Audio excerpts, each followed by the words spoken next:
far and wide. This isn't a normal social interaction. This is something that has a neutron bomb effect on communities. So it's really important to send a very clear message out that these values are not the city's values. And I really want to be here as a representative of the coalition to commend the work that you're doing and the importance of sending this message out far and wide about the importance of saying we are a welcoming place and we don't agree with these things that have happened in our community, that have characterized our community. And thank you for your work. Thank you. Good afternoon. Good afternoon. My name is Dacia Graber. I have been here before as a labor advocate for equity and inclusion, but today it's different. I'm here today as a student of Homeland Security at Concordia University, where I am currently doing my capstone on white supremacy, extremism, and proliferation in the Portland metro region. I've spent the last 2 years immersed in the studies of groups and individuals in our region, some of whom are in this very room today. So, it is an honor and a privilege to be here today as this council declares a bold and courageous path to both acknowledge the racist history and structures in place in the region, and more importantly, to forge a path forward and commit to exposing and ultimately eradicating white supremacy extremism. Where there is a will, there is a way. As others have mentioned, in 2018, all U.S. extremist murders and violence were at the hands of far-right and white supremacy extremists. In that spirit, I would also urge the council to recognize that while we have groups that foment hate and exploit our differences, the majority of deadly attacks are at the hands of what has historically been called the leaderless resistance and lone wolves. This ideology dates back to Louis Beam in the 1980s, the man who inspired Timothy McVeigh and the Oklahoma City bombing. Hate groups provided the rhetoric and provide the rhetoric, but it's individuals who act. To this end, I look to the leadership of this city council to empower all organizations working to interdict and end white supremacy extremism, even where that makes us uncomfortable. I hope we can strengthen the bridge between law enforcement communities, our intelligence community, academics, and community activists and advocates. Perhaps this even means finding a path to focusing a partnership with the JTTF on the real terror threat facing our communities, white supremacy extremism. Thank you again for the opportunity to speak on this historic and heartening day. I applaud your initiative and work and look forward to all forging a path together to a just and inclusive city and region, free of hatred, fear, and intimidation. Thank you. Thank you. Good afternoon. I'm Cedric Wilkins, and I think that racism, sexism, and homophobia are a form of mental illness. I think if you follow these lines of thinking, you won't be able to think rationally. I think we have inventors that in history tend to be white, so people associate white people with great things. Well, that's not true at all. NASA has scientists that are of different races and colors and sexes. So also, I do believe that racism will lead a person to forms of violence eventually. And the only reason why I want to hear a racist talk is I want to know where he comes from. Where is he getting these ideas? Next three, please, Carla. Next three are, Thank you for your testimony. Joey Gibson, Steve, and last name starts with a D, and Nicholas Carroll. If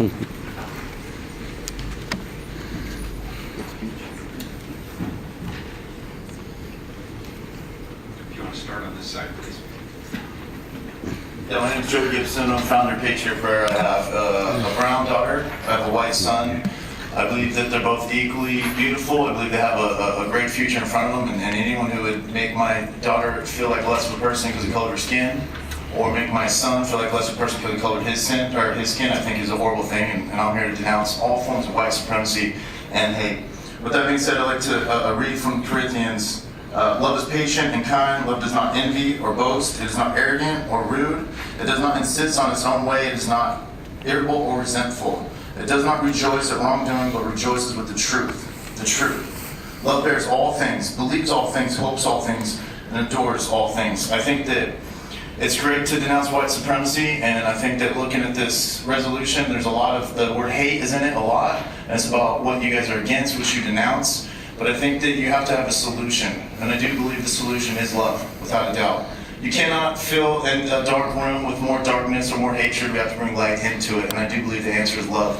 And if you guys are serious about attacking hatred and fixing that problem that you have in the city of Portland, there's one fact that we all have to admit, okay? Hatred doesn't care about the color of your skin, it doesn't care about your gender, your sexuality, it doesn't care if you're Republican or Democrat. It doesn't matter if you're liberal or conservative. It wants to infect every single person in this world who allows it to happen. And unless we can admit that no one is immune to hatred, it doesn't matter if you're conservative. There's a problem with hatred with conservatives. There's a problem with hatred and patriot prayer. There's been a problem with hatred with liberals and Democrats, communists, Antifa. It is a problem, and I see it, and I'm just as guilty as anybody else. And I think that that's something that we have to talk about, and we have to admit the fact that hatred is not just about racism. It is a form of hatred, is what racism is. And so I've seen hatred get out of control, and I know that I've made a lot of mistakes in the city of Portland. I stand by my decisions, but I do believe that we have to admit the fact that hatred is going to affect every single person who allows it. And I appreciate you guys bringing this to the forefront and bringing this out for people to have this conversation. Good afternoon. Could you lean forward so we can hear? Oh, my name is Steve Curry. I've been in and around Portland all my life. And I remember severe racism. You know, the guys with the tats on their neck, the scary looking dudes with all the sevens. To me, that's a pure racist. Now, I was sitting on my cam, and I heard about this racist guy, and he was going to speak at Clark College.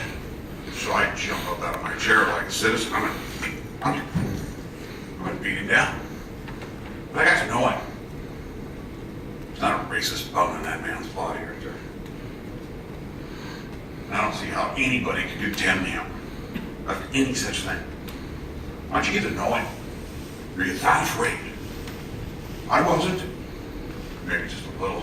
I was going into a den of racists. I was going to die. This is what I meant. The nicest guy in the world. 2 kids, home, business owner, just a regular Christian guy. Bible, and his family. What I did find out is it kind of gets on his nerves when there's masked criminals running around Portland. And you're allowing it. That's what gets on his nerves. That's true. Yeah, look at me. I'm looking right at you. We know you're doing it. We know this is what this is all about. What? Has Antifa scared you that bad, Ted? Really? They don't scare me. I got tape. Come on, let's go on a walk. We can pray. Have about 500 jackasses pushing you, spitting on you because you want to pray. Well, we have freedom of expression here. I can see your point about racism. We don't want racism. That's been dead in Portland forever. Okay? I don't see it like I did. Okay? It was all over. 30 years ago, Portland was completely full of it. Portland's got a real good job of getting rid of it. Now, I don't live here every day. Okay? So forgive me if I don't see it. But here's what I do see. All kinds of people show up to rallies. People they've never met. They buy a Patriot Prayer shirt online and come out there and start cussing at people. I really think the content of a man's character is way more important than branding someone Patriot Prayer so you're thrown out of Portland. How about we take each individual by their actions? He was saying somebody was racist and said something. Let's hold that person accountable. We have no clue who shows up in black masks. Are you going to hold everybody accountable for what the last what? No. You take one individual. Thank you. Good afternoon. Hi, thank you, Mayor Will and Commissioners. My name is Nicholas Carroll. I'm a city employee, but I'm on my lunch break speaking personal experience.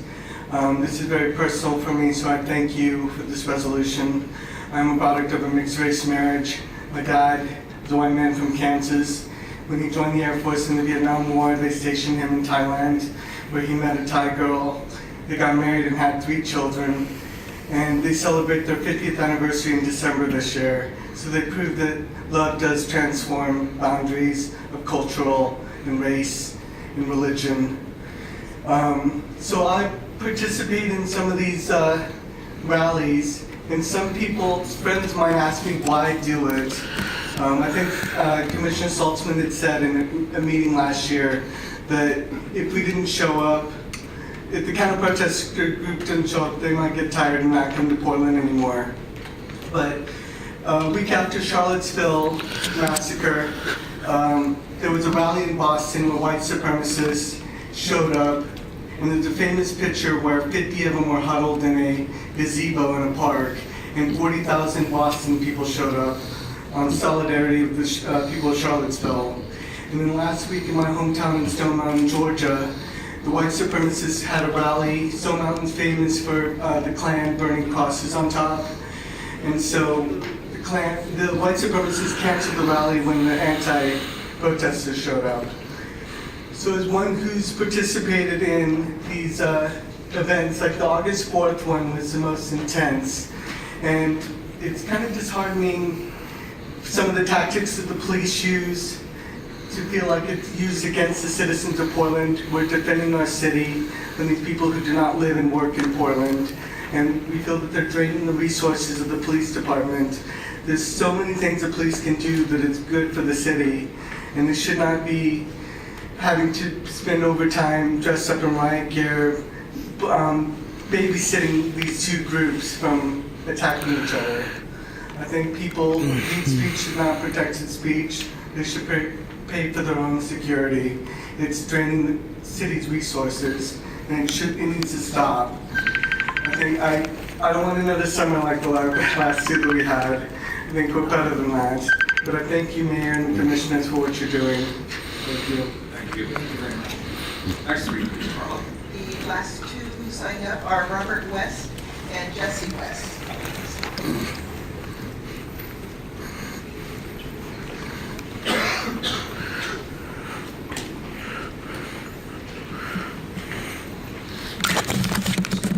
Okay. Hi, my name is Jesse West.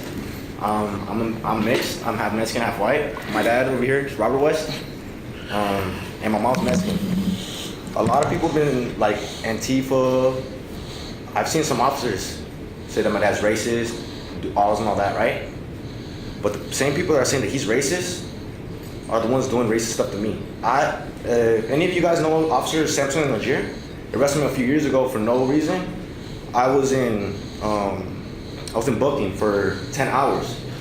They released me with no charges or nothing because I didn't do nothing illegal. I had another officer. Mr. West, I'm going to have to ask you, can you keep this to the resolution? Okay, yeah. Thank you, I appreciate it. But what I like, you guys want to stop racism. In my belief, stop racism. I'm pretty sure a lot of it happens from parents teaching their kids, oh yeah, this is what you do, this is not what you do. This is what you do, this is not what you do. And there is some officers that are racist. So how can you stop racism on the street if you can't stop it by having knowing racist parents teaching their kids racism? These kids are gonna grow up learning that. You know, I grew up in Portland. I'm 24 or 23, about to be 24 soon. Look, I lived in Portland like 20 years of my life. I ran into 6 racist encounters.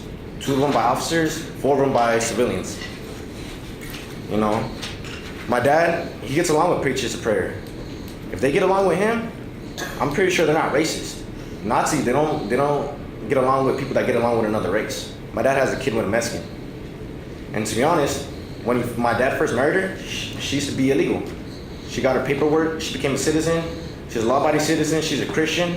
If you even met her, you would respect her. Everybody that meets her respects her because she always treats everybody with respect, you know? A lot of my family, they go through a bunch of racism, a lot of my friends.